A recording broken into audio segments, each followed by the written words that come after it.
Hi hello friends, welcome to the G K smart circle YouTube channel. ಈಗ ನಾವು April 16, 2025ನೇ ಸಾಲಿನ ಪ್ರಮುಖ ಪ್ರಚಲಿತ ಘಟನೆಗಳನ್ನು ಕುರಿತು ಚರ್ಚೆ ಮಾಡೋಣ.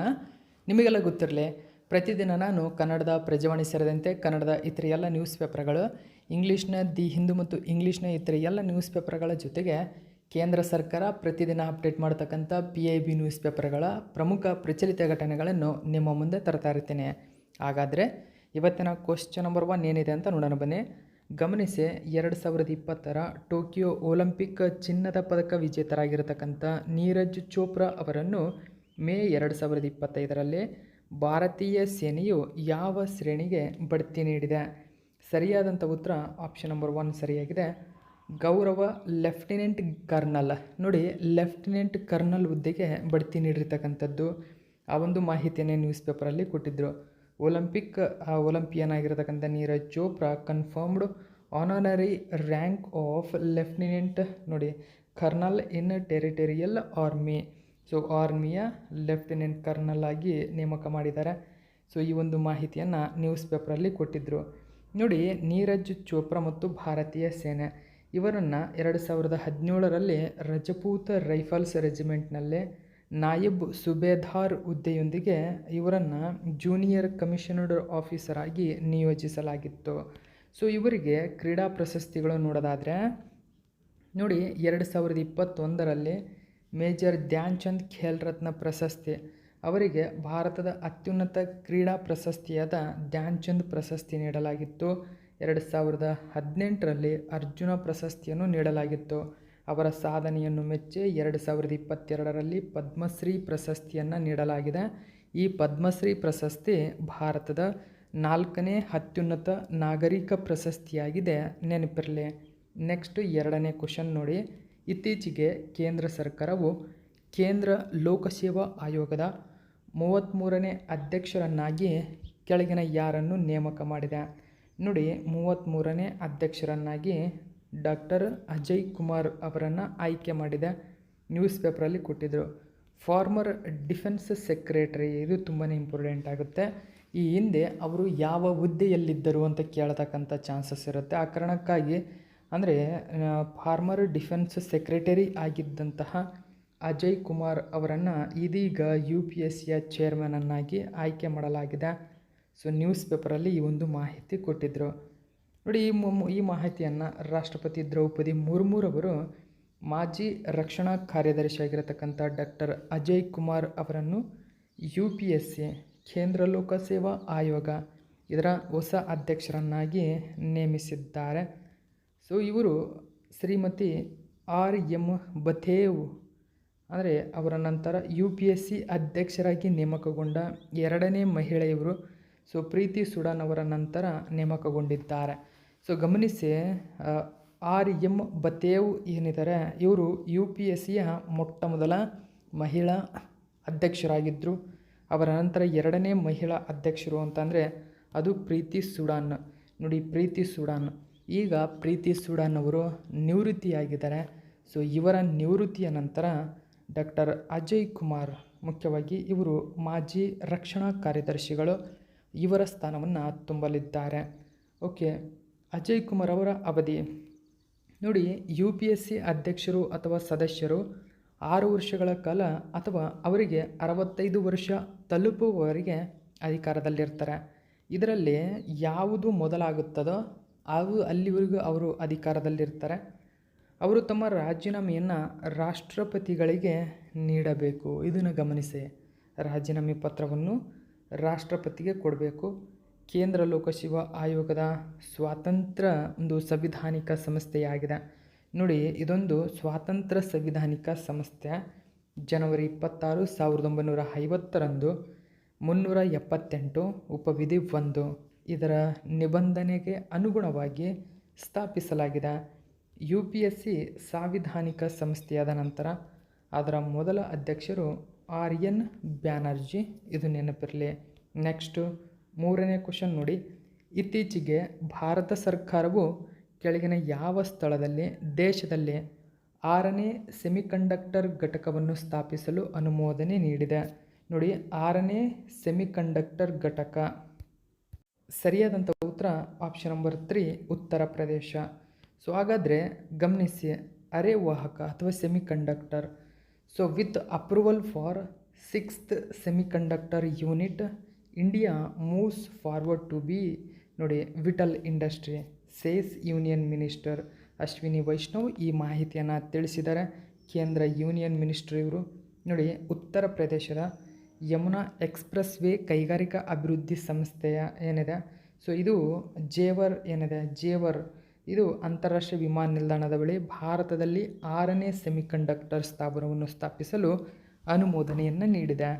2025 ಮೇ 14ರಂದು ಪ್ರಧಾನಿ ನರೇಂದ್ರ ಮೋದಿಯವರ ಅಧ್ಯಕ್ಷತೆಯಲ್ಲಿ ನಡೆದಂತಹ ಕೇಂದ್ರ ಸಚಿವ ಸಂಪುಟದ ಸಭೆಯಲ್ಲಿ ಈ ಪ್ರಸ್ತಾವನೆಗೆ ಅನುಮೋದನೆ ಸಿಕ್ಕಿದೆ. ಇನ್ನು ಮುಖ್ಯವಾಗಿ ಇಂಪಾರ್ಟೆಂಟು, ದೇಶದ ಮೊಟ್ಟ ಮೊದಲ 3 ನ್ಯಾನೋಮೀಟರ್ ಅಂತ ಕರಿತೇವೆ. ಸೊ ಇದರ ನ್ಯಾನೋ ಚಿಪ್ಗಳು, ಓಕೆ, ನ್ಯಾನೋಮೀಟರ್ ಚಿಪ್ಗಳು ವಿನ್ಯಾಸ ಕೇಂದ್ರಗಳು ನೋಯ್ಡಾ ಮತ್ತು ಬೆಂಗಳೂರಿನಲ್ಲಿ ಉದ್ಘಾಟನೆಗೊಂಡವು. ಇದರ ಬಗ್ಗೆಯೂ ಕೂಡ ನಾನು ನೆಕ್ಸ್ಟು ಕ್ವಶನ್ ರೀತಿಯಲ್ಲಿ ಮಾಹಿತಿಯನ್ನು ಕೊಡ್ತೀನಿ. ಗಮನಿಸಿ, 4ನೇ ಕ್ವಶನ್ನು, ರಾಷ್ಟ್ರೀಯ TB ನಿರ್ಮೂಲನಾ ಕಾರ್ಯಕ್ರಮ ಅಂದರೆ NTEP ಅಡಿಯಲ್ಲಿ ಕ್ಷಯರೋಗ TB ನಿರ್ಮೂಲನೆ ಮಾಡಲು ಭಾರತವು ನಿಗದಿಪಡಿಸಿದ ಗುರಿಯ ವರ್ಷ ಯಾವುದು? ಸರಿಯಾದಂಥ ಉತ್ತರ 2025.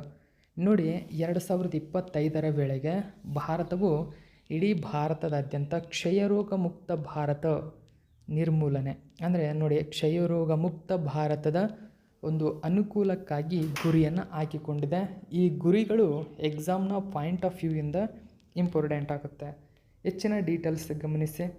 Ministry of defence PAB news ಪೇಪರಲ್ಲಿ ಈ ಒಂದು ಮಾಹಿತಿಯನ್ನು ಕೊಟ್ಟಿದ್ದರು. ಗಮನಿಸಿ, ರಾಷ್ಟ್ರೀಯ ಕ್ಷಯರೋಗ ನಿರ್ಮೂಲನಾ ಕಾರ್ಯಕ್ರಮ ಅಂದರೆ NTEP ಅಂತ ಕರೀತಾರೆ. ಇದರ ಅಡಿಯಲ್ಲಿ ಕ್ಷಯರೋಗ ನಿರ್ಮೂಲನೆ ಮಾಡುವ ಭಾರತದ ಗುರಿಯನ್ನು 2025ಕ್ಕೆ ನಿಗದಿಪಡಿಸಲಾಗಿದೆ.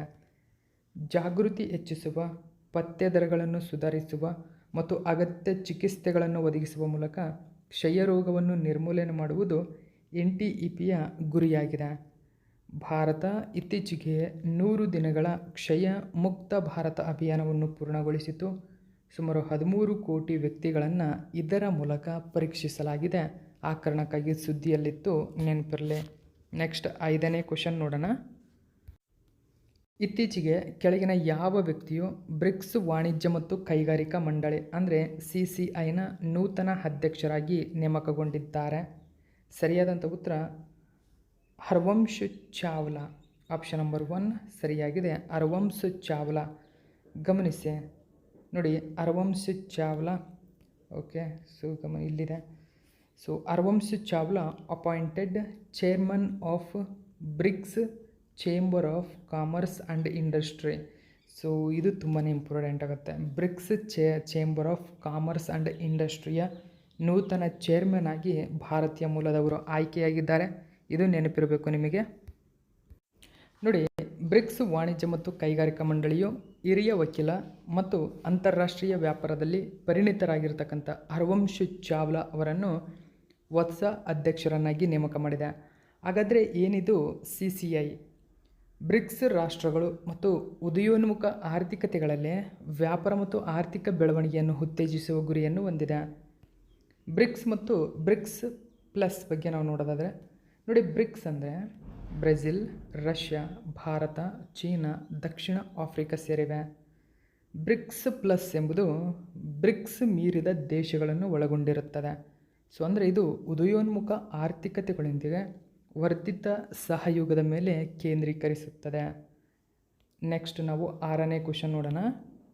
ಇತ್ತೀಚೆಗೆ ಕೆಳಗಿನ ಯಾವ ಕಂಪನಿಯು ಭಾರತದಲ್ಲಿ AI ಚಾಲಿತ ಸ್ಟಾರ್ಟಪ್ಗಳನ್ನು ಬೆಂಬಲಿಸಲು, ಗಮನಿಸಿ, ಆರ್ಟಿಫಿಷಿಯಲ್ ಇಂಟೆಲಿಜೆನ್ಸ್ ಚಾಲಿತ ಸ್ಟಾರ್ಟಪ್ಗಳು ಏನಿದ್ದಾವೆ ಅವುಗಳನ್ನು ಬೆಂಬಲಿಸಲು startups accelerator AI first India 2025 ಉಪಕ್ರಮವನ್ನು ಪ್ರಾರಂಭಿಸಿದೆ. ಸರಿಯಾದಂಥ ಉತ್ತರ option number 4 Google. Most important question ಇದು. ನೋಡಿ, ಈ ತರಹದ ಕ್ವಶನ್ಗಳನ್ನು ನಿಮಗೆ ಎಕ್ಸಾಮಲ್ಲಿ ಕೇಳುತ್ತಾರೆ.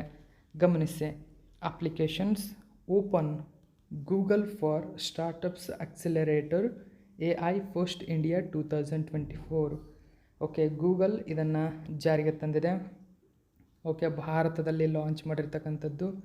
ಗಮನಿಸಿ, ಇದನ್ನು ಭಾರತದಾದ್ಯಂತ ಜಾರಿಗೆ ತಂದಿದೆ. ಈ ಅಕ್ಸಿಲರೇಟರ್ ಏನಿದೆ program seed to series A ಹಂತಗಳಲ್ಲಿ ಸ್ಟಾರ್ಟಪ್ಗಳನ್ನು ಗುರಿಯಾಗಿಸಿಕೊಂಡು ಏಜೆಂಟ್ ಆರ್ಟಿಫಿಷಿಯಲ್ ಇಂಟೆಲಿಜೆನ್ಸ್ ಮತ್ತು ಮಲ್ಟಿ ಮೋಡಲ್ ಆರ್ಟಿಫಿಷಿಯಲ್ ಇಂಟೆಲಿಜೆನ್ಸ್ ಮೇಲೆ ಕೇಂದ್ರೀಕರಿಸುತ್ತದೆ. ಹಾಗಾದರೆ ಏಜೆಂಟ್ ಮತ್ತು ಮಲ್ಟಿ ಮೋಡಲ್ ಆರ್ಟಿಫಿಷಿಯಲ್ ಇಂಟೆಲಿಜೆನ್ಸ್ ಅಂದರೆ, ಏಜೆಂಟ್ AI ಎಂದರೆ ಡೇಟಾದ ಒಳನೋಟಗಳ ಆಧಾರದ ಮೇಲೆ ಕ್ರಮಗಳನ್ನು ತೆಗೆದುಕೊಳ್ಳುವ ಸಾಮರ್ಥ್ಯವಿರುವ ಆರ್ಟಿಫಿಷಿಯಲ್ ಇಂಟೆಲಿಜೆನ್ಸ್ ವ್ಯವಸ್ಥೆಗಳು ಎಂದರ್ಥ. ಓಕೆ, ಏಜೆಂಟ್ AI ಎಂದು ಇದು ನೆನಪಿರಲಿ. ನೆಕ್ಸ್ಟ್ 7ನೇ ಕ್ವಶನ್ ನೋಡಿ, ಸಮೃದ್ಧ ಯೋಜನೆಯನ್ನು ಅನುಷ್ಠಾನಗೊಳಿಸುವ ಜವಾಬ್ದಾರಿ ಯಾವ ಸಚಿವಾಲಯಕ್ಕೆ ಇದೆ? ಸಮೃದ್ಧ ಮೋಸ್ಟ್ ಇಂಪಾರ್ಟೆಂಟು. ಸರಿಯಾದಂಥ ಉತ್ತರ ಆಪ್ಷನ್ ನಂಬರ್ 3, ಎಲೆಕ್ಟ್ರಾನಿಕ್ಸ್ ಮತ್ತು ಮಾಹಿತಿ ತಂತ್ರಜ್ಞಾನ ಸಚಿವಾಲಯ. ಏನಿದು ಸಮೃದ್ಧ? ಯಾಕೆ ಸುದ್ದಿಯಲ್ಲಿದೆ? ಓಕೆ, ನ್ಯೂಸ್ ಪೇಪರಲ್ಲಿ ಸುದ್ದಿಯಲ್ಲಿತ್ತು ಸಮೃದ್ಧಿ ಯೋಜನೆ. ಇತ್ತೀಚೆಗೆ ಚಾರ್ಟರ್ಡ್ ಅಕೌಂಟೆಂಟ್ ಸೇರಿದಂತೆ 2 ವ್ಯಕ್ತಿಗಳನ್ನು ಸಮೃದ್ಧ ಯೋಜನೆಯಡಿಯಲ್ಲಿ ಎಲೆಕ್ಟ್ರಾನಿಕ್ಸ್ ಮತ್ತು ಮಾಹಿತಿ ತಂತ್ರಜ್ಞಾನ ಸಚಿವಾಲಯಕ್ಕೆ 3 ಕೋಟಿಗೂ ಹೆಚ್ಚು ವಂಚಿಸಿದ್ದಕ್ಕಾಗಿ ಬಂಧಿಸಲಾಗಿದೆ. ಉತ್ಪನ್ನ ನಾವೀನ್ಯತೆ, ಅಭಿವೃದ್ಧಿ ಮತ್ತು ಬೆಳವಣಿಗೆಗಾಗಿ ಸ್ಟಾರ್ಟಪ್ ಅಕ್ಸಿಲರೇಟರ್ ಅಂತ ಕರೀತಾರೆ ಸಮೃದ್ಧ ಅಂದರೆ. ಸೊ ಸಮೃದ್ಧಿ ಎಂಬುದು ಒಂದು ಸಾಫ್ಟ್ವೇರ್ ಉತ್ಪನ್ನಗಳ ರಾಷ್ಟ್ರೀಯ ನೀತಿ 2019 ಅಡಿಯಲ್ಲಿ ಪ್ರಾರಂಭಿಸಲಾದ ಮೈಟಿಯ ಪ್ರಮುಖ ಉಪಕ್ರಮವಾಗಿದೆ.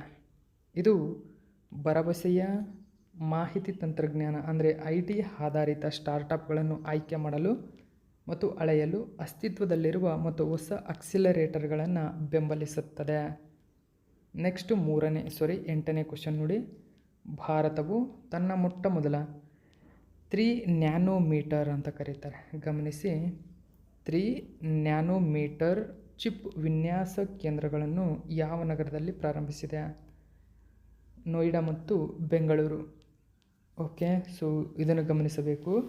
ಭಾರತವು ತನ್ನ ಮೊಟ್ಟ ಮೊದಲ 3 ನ್ಯಾನೋಮೀಟರ್ ಚಿಪ್ ವಿನ್ಯಾಸ ಕೇಂದ್ರ ಇಲ್ಲಿ ತೆರೀತಾ ಇದೆ ಅಂತ ಕೇಳಿದರೆ ನೋಯ್ಡಾ ಮತ್ತು ಬೆಂಗಳೂರಿನಲ್ಲಿ. ಓಕೆ, ಸೊ ನ್ಯೂಸ್ ಪೇಪರಲ್ಲಿ ಒಂದು ಮಾಹಿತಿಯನ್ನು ಕೊಟ್ಟಿದ್ದರು. ಹೆಚ್ಚಿನ ಡೀಟೇಲ್ಸ್ ನೋಡಿ. ಭಾರತವು ತನ್ನ ಮೊಟ್ಟ ಮೊದಲ 3 ನ್ಯಾನೋಮೀಟರ್ ಚಿಪ್ ವಿನ್ಯಾಸ ಕೇಂದ್ರಗಳನ್ನು ನೋಯ್ಡಾ ಮತ್ತು ಬೆಂಗಳೂರಿನಲ್ಲಿ ಪ್ರಾರಂಭಿಸಿದೆ. ಇದು ಮುಂದುವರೆದ ಸೆಮಿಕಂಡಕ್ಟರ್ ಅಭಿವೃದ್ಧಿಯಲ್ಲೇ ಪ್ರಮುಖ ಹೆಜ್ಜೆಯಾಗಿದೆ. ಈ ಕೇಂದ್ರಗಳನ್ನು ರೆನೆಸಾಸ್ ಎಲೆಕ್ಟ್ರಾನಿಕ್ಸ್ ಇಂಡಿಯಾ ಪ್ರೈವೇಟ್ ಲಿಮಿಟೆಡ್ ಸ್ಥಾಪಿಸಿದೆ. ಮುಂದಿನ ಪೀಳಿಗೆಯ ಚಿಪ್ ವಿನ್ಯಾಸದಲ್ಲಿ ಕೆಲಸ ಮಾಡುವ ಕೆಲವು ರಾಷ್ಟ್ರಗಳಲ್ಲಿ ಭಾರತವು ಈ ಮೂಲಕ ಇರಲಿದೆ. ಸೊ ಇದು ಇವತ್ತಿನ ಪ್ರಮುಖ ಪ್ರಚಲಿತ ಘಟನೆ. ಇದೇ ತರಹದ ಮಾಹಿತಿಯೊಂದಿಗೆ ಮತ್ತೆ ನಿಮ್ಮನ್ನು ಭೇಟಿಯಾಗ್ತೀನಿ. Thank you so much for watching my video friends.